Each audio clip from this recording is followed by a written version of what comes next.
구약성경 112쪽 어간에 있습니다. 출애굽기 20장 18절부터 26절입니다.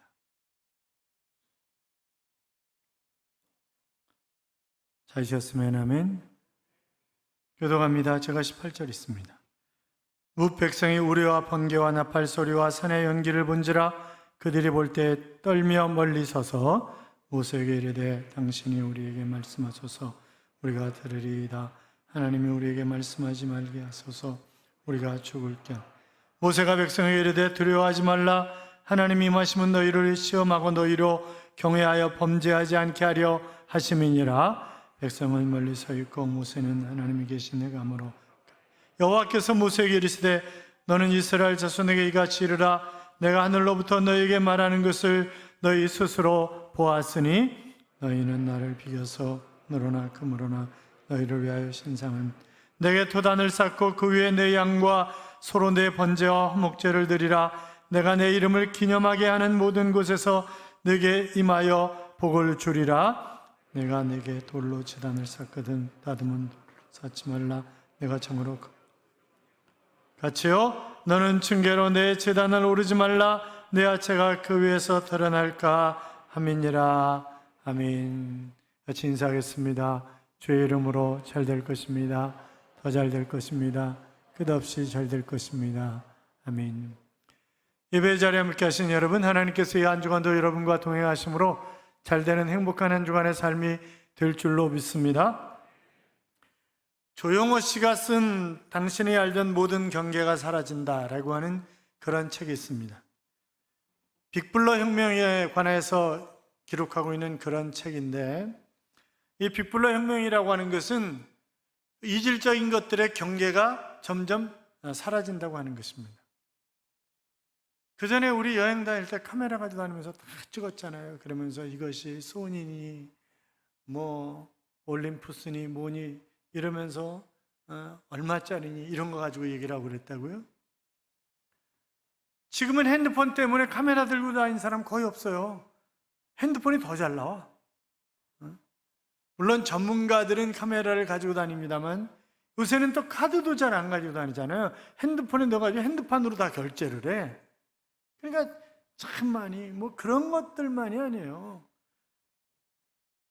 그 점따 성교회라든지 십교구라든지 이런 데 가면 아줌마인지 아가씨인지 구분이 잘 안 돼.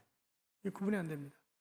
뒤에서 보면 남자인지 여자인지 구분 안 되는 사람들도 참 많이 있어요. 그 전에 텔레비전에서 나와가지고 남자인지 여자인지 맞춰보라는데 못 맞추더라고. 이게 잘 안 되는 거예요. 그러니까 이질적인 것들이 경계를 넘어서 가지고 구분이 좀 모호해지는 것들이 굉장히 많이 있는데, 그러나 절대 그 경계가 없어지지 않는 것이 있습니다. 그것은 하나님과 인간 사이의 경계입니다. 여러분, 선악과라는 것도 마찬가지잖아요. 선악과를 우리에게 주신 것은 나는 창조주고 너희는 피조물이야 라고 하는 것에 이 구분의 잣대가 바로 선악과란 말이죠. 십계명도 역시 마찬가지입니다. 자, 하나님 먼저 이스라엘 백성들을 여기까지 어떻게 인도해 오셨는가라고 하는 것을 말씀하셨었습니다. 애굽에 10가지 재앙을 내리셨어요. 그러나 이스라엘 백성들에게는 10가지 기적이었습니다. 자, 그들이 홍해를 마른 땅처럼 건넙니다. 이스라엘 백성들이 마른 땅같이 건널 때 뒤쫓아오던 그런 애굽의 군대가 물에 수장되는 것을 그들은 똑똑히 보았습니다. 낮에는 구름기둥으로 밤에는 불기둥으로, 그래서 시원하게 따뜻하게 광야를 행진할 수가 있었습니다. 그들이 농사 짓지 않아도 만나와 메추라기로 배불리 먹을 수가 있었습니다. 물이 없다고 아우성칠 때 하나님은 반석에서 물이 나게 하셔서 그들이 실컷 목을 축일 수 있도록 그렇게 하셨습니다. 자, 그런 상황들을 마치 독수리 어미가 새끼를 날개 위에 태우고 목적지로 데리고 가듯이 그렇게 인도하시고 보호하셨다고 했습니다. 한마디로 말해서 하나님이 이스라엘 백성들을 택하시고 특별 대우를 지금까지 해오셨다고 하는 그런 이야기입니다. 뿐만이 아니라 이스라엘 백성들에게 너희들은 남다른 사명이 있는 그런 백성들이다 이렇게 말씀하셨어요. 그래서 이미 우리가 출애굽기 19장 5절 6절에서 보았던 것처럼 세계가 다 내게 속하였나니 너희가 내 말을 잘 듣고 내 언약을 지키면 너희는 민족 중에서 내 소유가 되겠고 너희가 내게 대하여 제사장 나라가 되며 거룩한 백성이 되리라. 그렇게 말씀하셨습니다. 자, 그러니까 이스라엘 백성들의 사명은 뭐예요? 제사장 나라입니다. 자, 어떻게 해야 하나님을 아름답게 섬기고 어떻게 해야 하나님이 원하시는 길을 걸어갈 수 있는가? 어떻게 내가 살아야 이방 족속들에게 하나님이 누구신가를 알게 하며 그들로 하여금 하나님을 경외하게 만들 수 있는가? 라고 하는 것이었습니다. 그것이 사명이었습니다. 우리도 마찬가지죠. 너희는 택하신 족속의 왕 같은 제사장들이요, 이렇게 말씀하셨어요. 그리고 아름다운 덕을 선전하게 하려 하심이라, 이렇게 말씀하셨습니다. 자, 그러니까 우리가 광야 같은 세상을 살아가면서 하나님이 우리를 구원하신 이유가 뭐예요? 바로 택함받은 하나님의 백성으로서 예수 알지 못하는 그런 사람들에게 예수를 믿으면 어떤 그런 삶을 살아가게 되는가, 하나님의 뜻이 무엇인가 그들로 하여금 보여주고 그들이 하나님을 경외하도록 만드는 것이 바로 우리의 사명인 것입니다. 자, 그런데 지금 이 그런 사명들 가지고 있는 우리가 하나님과 경계가 있고 그 넘어설 수 없는 그런 부분들이 있죠. 그럼에도 불구하고 하나님이 그 경계를 넘어서 이스라엘 백성들에게 오신 것입니다. 뿐만이 아니라 하나님의 존엄한 존존으로 다가갈 수 있도록 만들어 주신 거예요. 모세뿐만이 아니라 이스라엘 백성들이 하나님 앞에 나아갈 수 있는 길을 열어주셨습니다. 마찬가지죠. 우리도 휘장이 위에서부터 아래까지 쫙 찢어짐으로 예수님이 십자가에 못 박혀 돌아가실 때 말입니다. 그래서 바로 우리가 직접 하나님 앞에 나아갈 수 있는, 히브리서 기자는 그것이 담대함으로 하나님 앞에 나아갈 수 있게 되었다, 그렇게 표현을 하고 있는데, 우리식으로 표현하면 이제 배짱을 가지고 하나님 앞에 나아갈 수 있는 길이 열렸다, 이제 그런 말이죠. 여러분, 하나님을 대면할 수 있다고 하는 것은 특권 중에 특권이고 영광 중에 영광 아니겠습니까? 그렇잖아요? 자, 하나님은 이제 이스라엘 백성들에게 구체적으로 어떻게 살아갈 것인가 라고 하는 것을, 어떻게 하나님을 경외할 것인가 라고 하는 것을 율법으로, 십계명을 위시한 율법으로 허락하신 것입니다. 그런데 그 율법을 허락하시기 전에 먼저 하나님이 세 가지 작업을 하셨죠. 첫째는 그들이 아주 특별한 존재라고 하는 사실을 알도록 하는 것이었습니다. 뿐만이 아니라 그들이 세상 모든 사람들을 향한 사명을 가진 자다라고 하는 것을 알도록 하셨고, 또 이 땅에서 창조주를 만날 수 있는 특권을 가진 존재라고 하는 사실을 알도록 하셨습니다. 자, 말하자면 이스라엘이 그렇게 특별한 존재이기 때문에 그들에게 특별한 법이 주어졌는데 그것이 율법이란 말이죠. 십계명을 위시한 율법입니다. 그럼 왜 그것을 지켜야 하는 것입니까? 하나님의 명령이기 때문에 지켜야 합니다. 아니, 하나님이 모세를 통해서 이스라엘 백성들에 내가 이런 것을 주려고 하는데 그러면 백성들이 이것을 받겠는지 물어봐라, 그렇게 하나님이 물어봤어요. 그랬더니 모세가 백성들 대표들에게 물어봤더니 우리가 다 지키리이다, 이렇게 대답을 했잖아요. 그리고 하나님이 주신 것이 바로 하나님의 율법입니다. 자, 그러니까 내가 구원받았고 원수들에게서 승리하게 하시고 필요한 모든 것을 공급하시고 하나님이 우리의 아버지이시기 때문에 당연히 그 말씀을 지키면서 하나님의 은혜의 보좌 앞으로 나아가는 것입니다. 자, 그렇기 때문에 우리가 율법이 나를 압박하기 위한 수단이고 골치 아픈 것이다, 부담스러운 것이다, 그렇게 생각하면 안 되고, 그 율법은 하나님이 나에게 나의 행복을 위하여, 나의 복을 위하여 주신 것이다, 그렇게 말씀하셨다고 그랬어요. 자, 그러면서 이제 십계명부터 시작해서 다음 시간부터 보게 될, 그러면 종으로서는 어떻게 살아야 되는가, 주인은 어떻게 살아야 되는가, 이웃과의 관계는 어떻게 해야 되는가, 사회 속에서의 삶은 어떻게 살아야 되는가, 이런 모든 것들을 다 주신 것입니다. 그래서 법은 바로 이 성경에서 나온 거예요. 어느 나라의 법이든지 다 모체는 성경에서 나온 것입니다.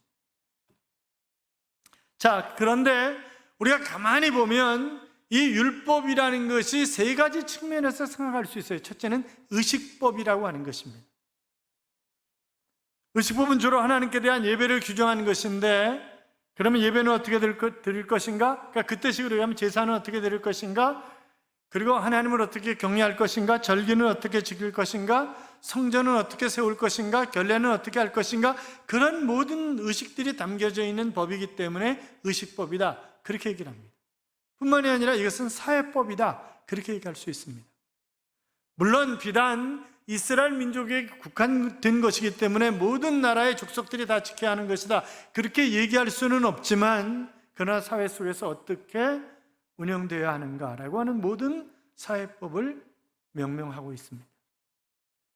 또 한 가지는 도덕법이다, 이렇게 얘기할 수 있어요. 주로 이제 십계명을 위시해서 이 도덕법은 믿느냐 믿지 않느냐, 그런 것을 떠나서 모든 사람들이 지켜야 하는 것이고, 이것은 폐할 수도 폐해질 수도 없는 그런 법입니다. 자, 그래서 의식법, 사회법, 도덕법, 이렇게 우리가 구분해서 얘기할 수 있는데, 그런데 이스라엘 백성들은 그렇게 하지 않았다 그랬죠? 이것을 정리를 해서 613가지의 법으로 만들었어요. 보다 적극적인 그런 법으로, 그래서 하라라고 하는 그런 법을 몸의 지체를 따라서, 우리 몸의 지체가 몇 개인 줄 아세요? 248개라고 얘기를 하죠. 그래서 248개의 하라고 하는 적극적인 법을, 그리고 365개의 하지 말라고 하는 소극적인 법을, 그래서 율법은 하라와 하지 말라 두 가지로 이스라엘 백성들이 구분했다, 그렇게 말씀을 드렸어요. 자, 그러니까 이 율법은 이스라엘 백성들에게는 뗄래야 뗄 수 없는 것입니다. 그래서 이스라엘은 곧 율법이다, 이렇게 얘기할 수 있는 거예요. 자, 그러다 보니까 삶 전체에 율법이 얼마나 중요한 것인지 모릅니다. 자, 그러면 우리에게 율법이 필요합니까? 필요하지 않습니까? 물론 율법으로 우리가 구원받는 것은 아닙니다. 그러나 율법은 우리에게 대단히 필요한 것입니다. 왜요? 그것이 마치 거울 같고 갈라디아서가 표현하고 있는 것처럼 몽학선생과 같은 것이 율법이기 때문에, 이것이 하나님의 뜻이구나, 이렇게 살면 안 되는 것이구나, 이렇게 살아야 되는구나, 모든 것을 다 가르쳐주는 것이 율법이란 말이죠. 그래서 율법은 우리에게 지대하게 필요한 것이지만, 그러나 율법 자체가 우리를 구원하는 것은 아니다. 왜? 그러면 아무도 구원을 못 받아요. 누가 그걸 다 지키고 살 수 있어요? 아무도 살 수 없어요, 지키고는. 그런데 이 율법 폐기론이 우리나라와 미국 기독교에 20세기에 들어오면서 율법은 필요 없다, 이런 의식이 번지기 시작한 거예요. 그것은 19세기 중반에 미국의 이 다비라고 하는 이 사람이 세대주의 종말론을 만들었어요. 이 신학 사상이 미국의 근본주의 기독교에 유입이 되었고, 선교사님들이 그 근본주의 신학을 가지고 들어와서 우리에게 퍼뜨리기 시작한 것입니다. 그러면서 점점 율법 폐기론자들이 늘어나게 되는데, 그러면 이것이 뭐가 문제냐 도대체? 이 다비는 기독교의 가장 기본적인 교리 두 가지를 부정하는 것입니다. 첫째는 뭐냐면 전가설을 부정했어요. 같이 전가설. 보세요, 우리는 모두 죄인이에요. 모든 사람이 죄를 범하였으며 하나님의 영광에 이르지 못하였더니, 우리는 죄인으로 태어났고 죄를 지으면서 살아가요. 그렇잖아요. 그래서 늘 말씀드리잖아요. 나는 한 번도 누구를 미워해 본 적이 없다. 한번 손 들어보세요. 나는 한 번도 누구를 미워해 본 적이 없다. 다 미워해 보셨죠? 미워하였느냐? 너는 이미 살인하였느니라. 우린 다 살인자예요. 남의 것을 탐하면요, 야, 저거 갖고 싶어. 그럼 난 도둑놈이야 이미. 야, 저 여자 정말 이쁘다. 저런 여자하고 결혼했으면 난 이미 간음죄를 범했어요. 그러니까 우리가 하루에 10,000가지에서 100,000가지 생각을 하면서 산다는데 얼마나 많은 죄를 짓고 사는 거예요. 그러니까 우리는 천국 갈 수 없어요. 그런데 우리가 죄인인데, 우리의 죄 때문에 예수 그리스도께서 십자가에 못 박혀 돌아가시고, 그분은 죄가 눈곱만큼도 없는 의인이시고 그 의를 우리에게 전가해 주셨기 때문에 우리의 죄는 가져가고, 그 의는 우리에게 가져다 주셨기 때문에 우리가 그 보혈의 공로를 힘입어서 우리는 천국 가는 하나님의 자녀가 된 것이고, 하나님은 우리를 예수 그리스도의 보혈의 피를 보고 너는 의롭다라고 도장을 꽉꽉 찍어주신 거예요. 그것을 신학적인 용어로 칭의다, 이렇게 얘기를 한다고요. 그러니까 우리는 의인이 된 거예요. 그걸 부정하는 거예요, 이 다비가. 다 빈 놈이에요, 이놈이. 다비야, 다비. 뿐만이 아니라 성도의 성화 과정에서 필요한 그 십계명의 기능을 부정하는 거예요. 그러니까 심지어 어떤 이단들이 나타났냐면 죄를 졌어요. 내가 누굴 찔러 죽였어. 그건 내가 한 게 아니래. 내 안에 있는 다른 내가 한 거래. 그래서 나와 상관이 없대. 그런 이상한 그런 교파가 또 나타났어요. 심지어는 뭐 가룟 유다를 섬기는 그런 교파도 있으니까, 오 가룟 유다시여 우리에게 복을 주소서. 참 별이가 돼. 그게 중국동에 들어왔었어요. 중국동에.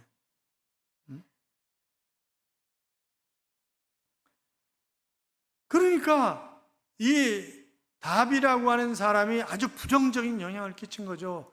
그 뒤에 스코필드라고 하는 학자가 세대주의 종말론을 구체적으로 신학적으로 정립을 했습니다만, 이제 앞으로 기회가 있으면 세대주의가 뭔가, 그러니까 이 세대주의는 세대별로 창세기서부터 요한계시록까지 7가지 세대로 나눈 거예요. 그리고 요한계시록 2장 3장에 소아시아 7교회가 나오잖아요.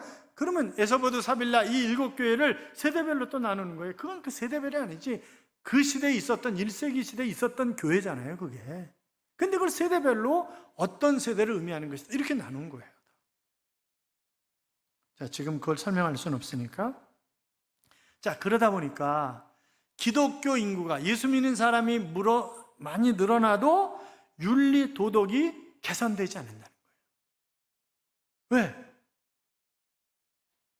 구원받은 내가 죄를 지어도 상관없다, 이런 이상한 인간들이 나타났다니까요, 이게.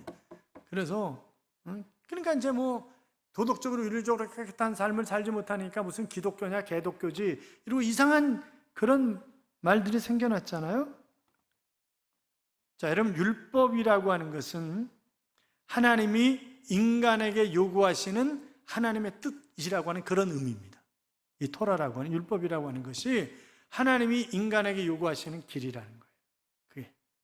그래서 율법은 바로 하나님 앞에 하나님의 자녀로서 마땅히 살아가는 방법을 가르쳐 주는 것이 바로 율법 성경이라고 해요. 하나님은 처음에 이 법이 생기기 전에 양심의 법이라는 것을 주셨습니다. 양심에 따라서. 그리고 이제 십계명을 의시한 법을 주셨고, 그리고 모든 그런 사람들은 십계명을 중심으로 한 그런 하나님의 법에 따라 살아야 복을 받는 것이고, 그렇게 살지 않으면 심판을 받는 것입니다. 그것은 나라들도 다 마찬가지예요. 여러분, 십계명을 통해서 우리가 뭘 깨달아요? 스스로 죄인이라는 것을 깨닫습니다. 다 지킬 수 없어요. 그래서 예수 그리스도를 이 땅에 보내신 것이고, 그 예수 그리스도로 말미암아 우리가 의인의 삶을 살게 된 것입니다. 디모데전서 1장 9절 이하에 보면, 알 것은 이것이니 법은 옳은 사람을 위하여 세운 것이 아니요 오직 불법한 자와 복종치 아니하는 자며 경건치 아니한 자와 죄인이며 거룩하지 아니한 자와 망령된 자며 아비를 치는 자와 어미를 치는 자며 살인하는 자며 음행하는 자며 남색하는 자며 사람을 탈취하는 자며 거짓말하는 자며 거짓 맹세하는 자와 기타 바른 교훈을 거스르는 자를 위함이니. 여러분 보세요. 법이라고 하는 것이 왜 생긴 거예요? 문제가 생기니까 법이 생긴 거예요. 교통 법규도 마찬가지, 다 마찬가지잖아요. 제가 이제 대학원에서 서양사를 전공했는데, 그러니까 건축법도 마찬가지죠. 그러니까 1세기 때 이게 건물이 막 높이 올라가는 거예요. 그러면 그 당시에 창문이 없었어요. 그러면 그 안에 올리브유 기름을 켜놓아요. 이게 불을 기름으로. 그럼 바람이 불면요, 그땐 콘크리트 건축이 아니잖아요. 흔들려. 그럼 쓰러져 불이 나. 그러니까 그 로마 대화재도 유대인의 공동부락 7책 가운데 한 군데서 났을 거예요. 그건 제 주장이에요, 제 주장. 그리고 그게 그 로마 시내에 번진 거지. 그리고 네로는 휴가 중이었는데 돌아오다가 불타는 로마를 보면서 트로이 함락시를 읊은 거고. 그러니까 이게 미친 게 아니야, 황제가 도대체. 지금 불이 나가지고 로마가 다 타고 있는데 시를 읊고 있다니. 그리고 네로는 결국 그 죄를 기독교인들에게, 유대인들에게 뒤집어 씌운 거고, 즉 그렇게 된 거잖아요. 물론 이제 교회 사가들은 네로가 불을 냈다고 그렇게 주장을 하지만, 그러나 네로가 휴가 중에 무슨 불을 내요? 그건 말도 안 되는 소리예요. 그러니까 교회 사가와 일반 역사를 두 가지를 다 알아야지, 그렇지 않으면 엉뚱한 소리를 우리가 얼마든지, 지금 왜 이상한 소리를 하고 있냐? 자, 그러니까 십계명은 사회 질서를 지키기 위한 시민적 용도가 있고 시민법의 기초가 되는 것이란 말이죠. 그래서 어느 사회, 어느 국가든지 하나님의 법을 중시하면 하나님께 인정을 받고, 그렇지 않으면 하나님께 버림을 받게 되어 있다라고 하는 것입니다. 갈라디아서 3장 24절에 보시면, 이같이 율법이 우리를 그리스도에게로 인도하는 몽학선생이 되어 우리로 하여금 믿음으로 말미암아 의롭다함을 얻게 하려 함이니. 그러니까 의롭다함을 얻을 수 있도록 하기 위해서 하나님이 어떻게 사는 법을 우리에게 가르쳐 주신 것이 말씀이다.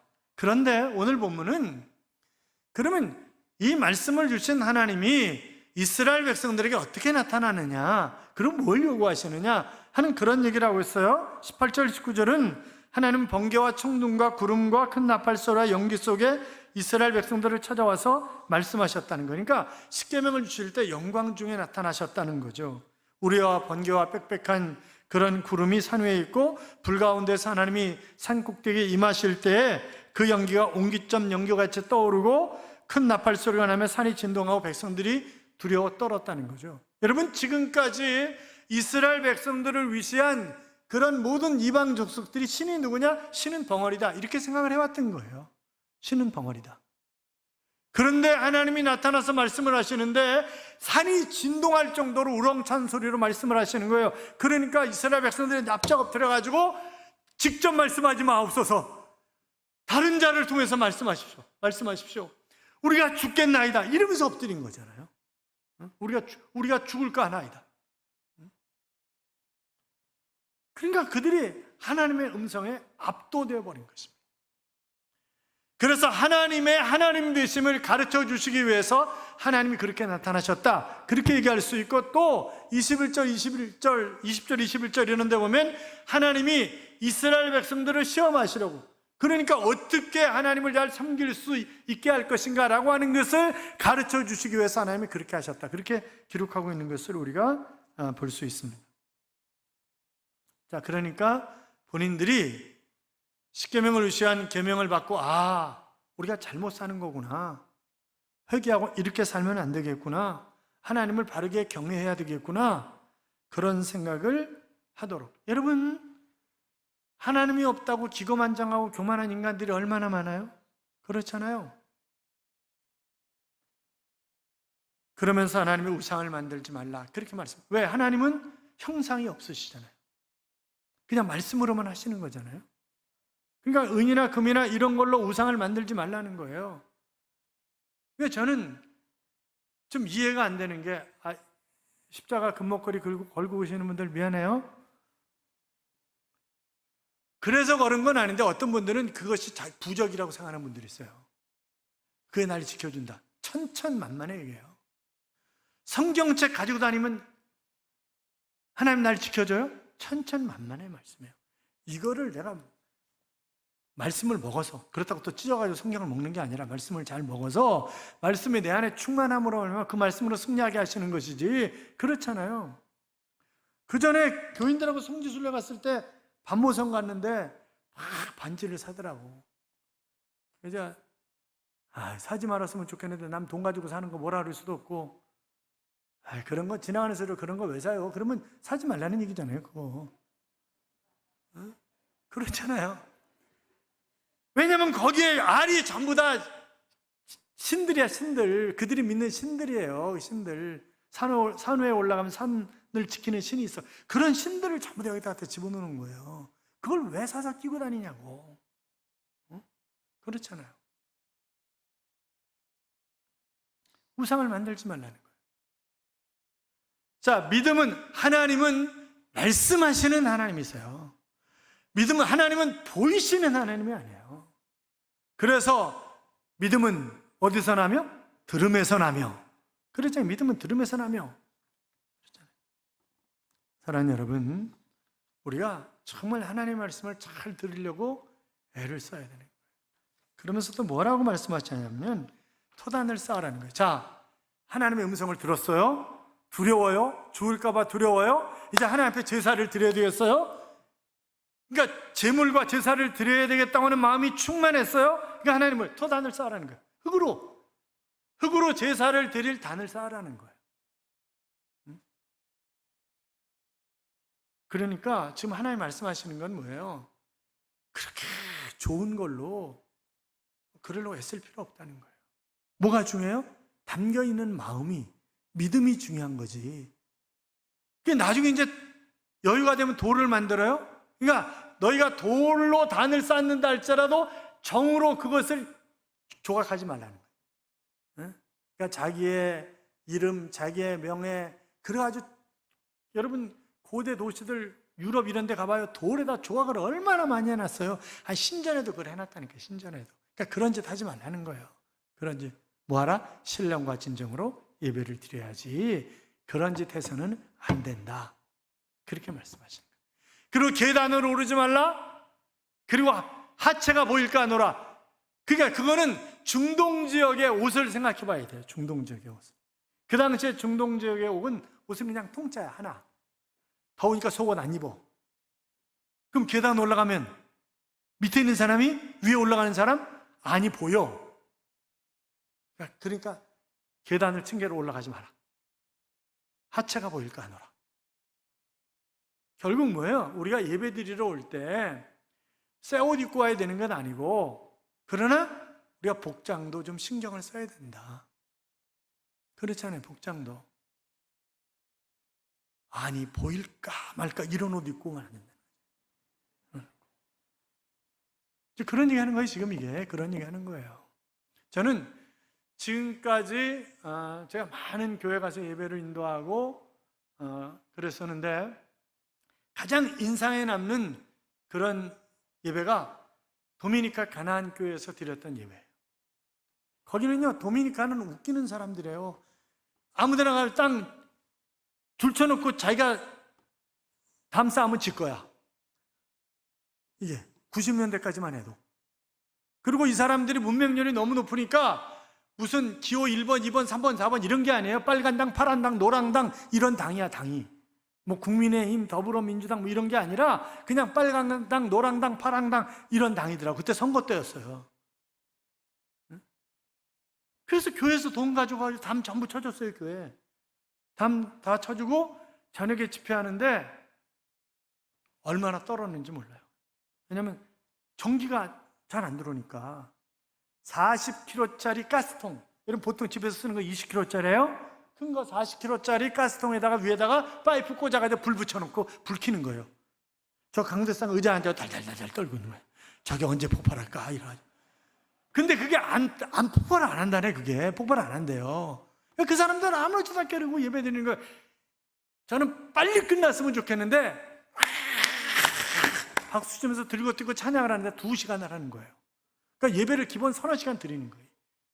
왜냐면 거기에 혼혈족이 많아요. 아프리카인들하고.